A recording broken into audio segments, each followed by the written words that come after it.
Term solution, imbis na magtanim tayo ng palay, magtanim tayo ng iba na. Ang liit-liit ng kinikita sa palay. Lumipat na tayo sa ibang produkto. May bawang, yung lasuna, yung kamatis, yung Baguio vegetables. Marami yan, mga high-value crops. Kaya siguro that is one immediate solution.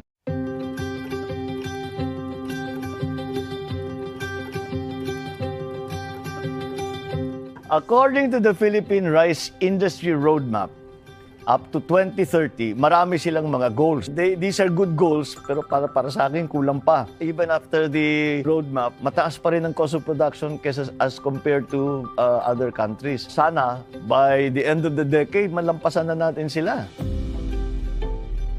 I remember when the Department of Agriculture was devolved to the local provinces and cities. Tinanggal na sa national. Sinabi nila, ang mga provincial governor at saka mga city